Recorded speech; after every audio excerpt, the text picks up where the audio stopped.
You know, ladies and gentlemen, Kenya is a very funny country. Kenyans are very funny people.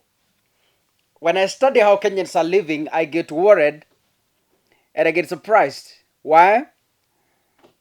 Kenya is the only country whereby even if you increase the price of fuel today, tomorrow morning Kenyans will still drive. Yeah?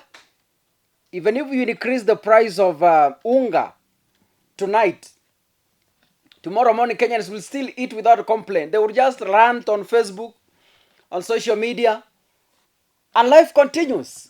Kenya is the only country whereby, okay, I've never been to so many countries, but then I think Kenya is the only country whereby we have people who work very hard. Yes?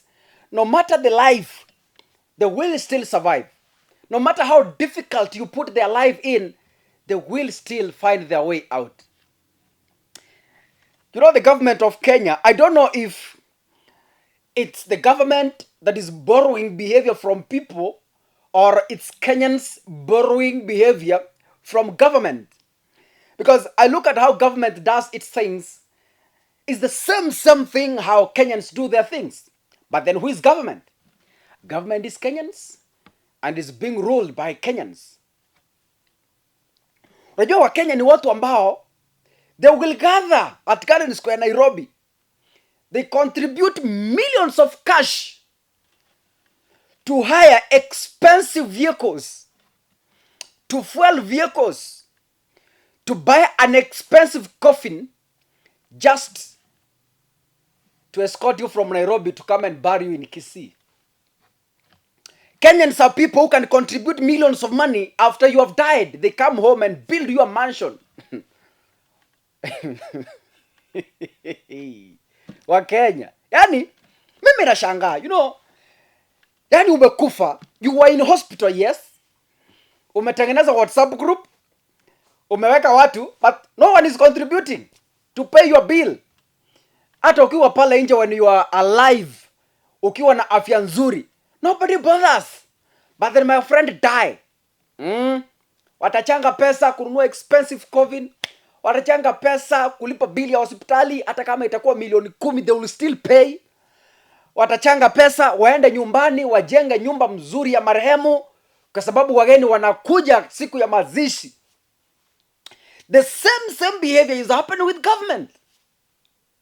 You know, Mwai Kibaki has been our president and he peacefully retired, a historic president who will be remembered by so many things, including the introduction of Boda Boda in Kenya, which has really contributed largely to our Kenyan economy, and it has created employment to unemployed young people. Mwai Kibaki died, yes, but then I am shocked to learn that government has spent so much resources in Othaya to yani hii pesa imekuwa wapi inakuja kutengeneza barabara after president has died? Niliona matrakta zimewekwa kwa barabara, my friend. Roads are being recarpeted, quality, yani marangi zinapakwa, kila kitu, everywhere cleaning, and barabara zimetengenezwa standard. Then I wonder, did the government wait for President Mwai Kibaki to die so that they can develop Othaya? Why couldn't they develop Othaya when President Mwai Kibaki was alive? The same case happened to Moi. You saw what happened. Yani, ni watu ambao, sijui Kenya, it's like Kenya iko na pesa imeficha mahali. Yani, kuna pesa, there is a room. Okay, it's not true, but I'm thinking like just a layman's. I'm thinking like a normal Kenyan. Kuna room mahali imewekwa, pesa imewekwa tu. Inangoja kitu ikifanyika, pum, wanaenda wanatoa magunia, wanapeleka kutengeneza.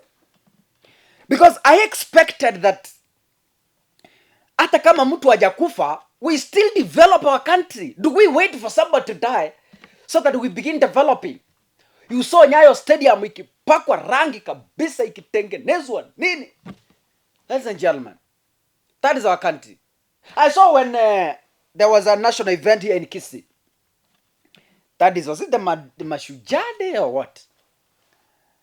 Barabara zilitengenezwa ndugu yangu. Up to now, I really say God, I say thanks to God that event came to Kisii, because zile barabara zilitengenezwa Kisii hazingewahi kutengenezwa miaka mingi sana ijayo, hazingetengenezwa.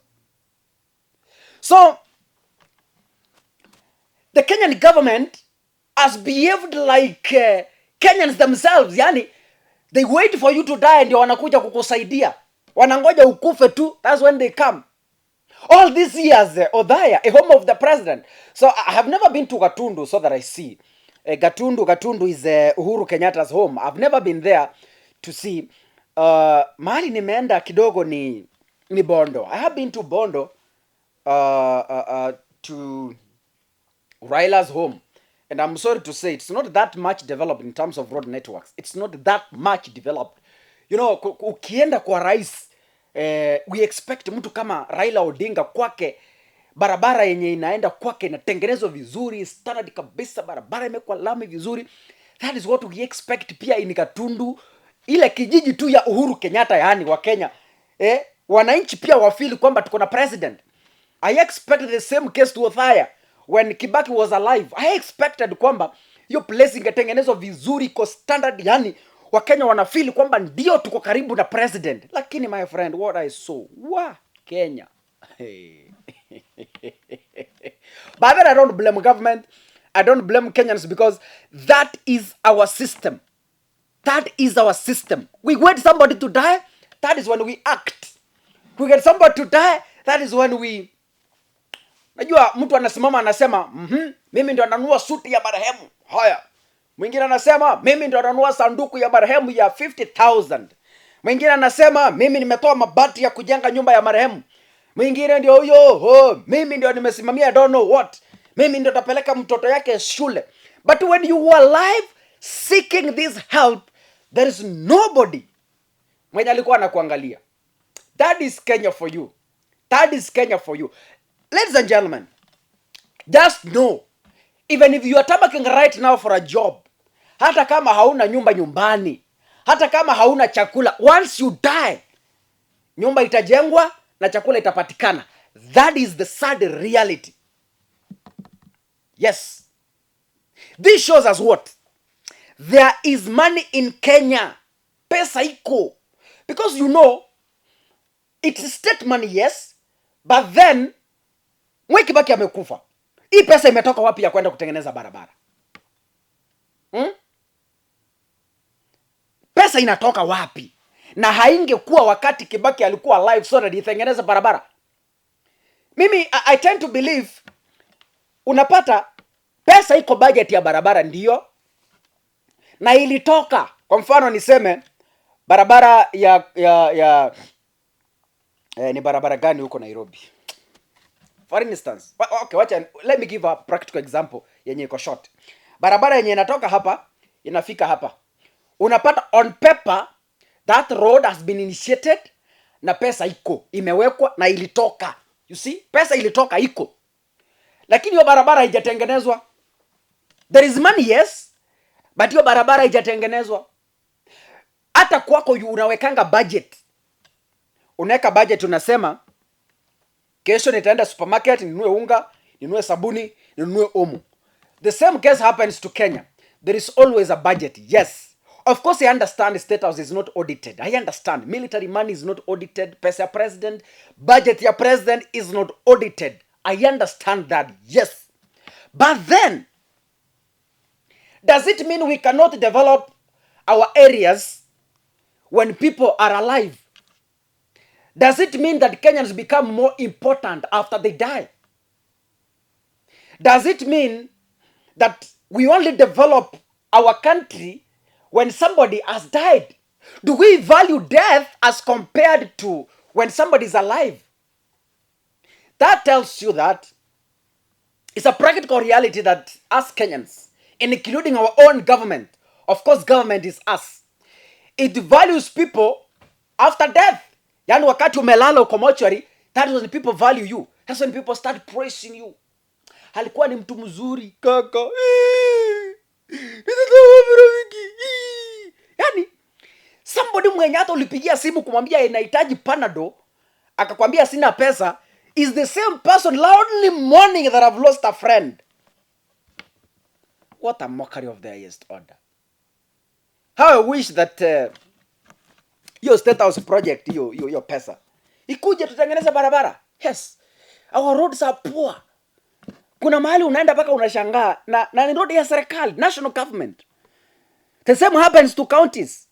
When somebody dies, they spend a lot of resources. When a staff has died, wakati mtu wa serikali amekufa, executive nini, they spend a lot of resources kutengeneza nini kufanya, and you wonder where this money has been all this time, all along. Hii pesa imekuwa wapi? That is our country, Kenya. But how I hope, mimi ningesema hivi, na najua wengi wananisikiza, saidia mtu akiwa hai. Help somebody when he is still seeing. Do not value a friend when he's dead.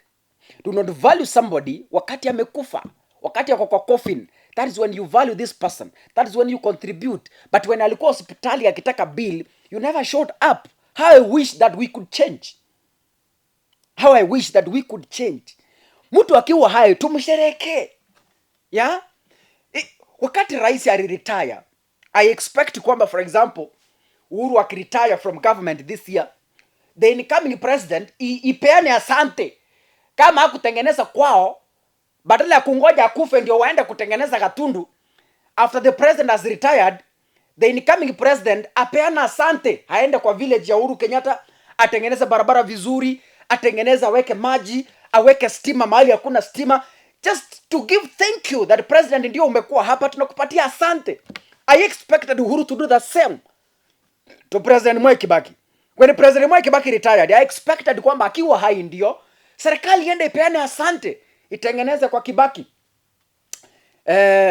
Of course kuna zile pesa wanapewa, but then as a government wangeenda watengenezea wananchi barabara, wawekee wananchi stima kama haikukua, barabara, maji wekwe kama haikukua. Yani place ionekane kwamba at least yes, we had a president, he has retired, and we feel proud as residents that we had a president from this area. Lakini unapata kiongozi anakuwa katika uongozi, anakufa na anaacha watu wake katika matata, anaacha watu wake kwa shida, anaacha watu wake bila barabara, anaacha watu wake bila hata maji, na ni mtu ambaye amekuwa uongozi for ages and for years. They say charity begins at home, but then that is not the case.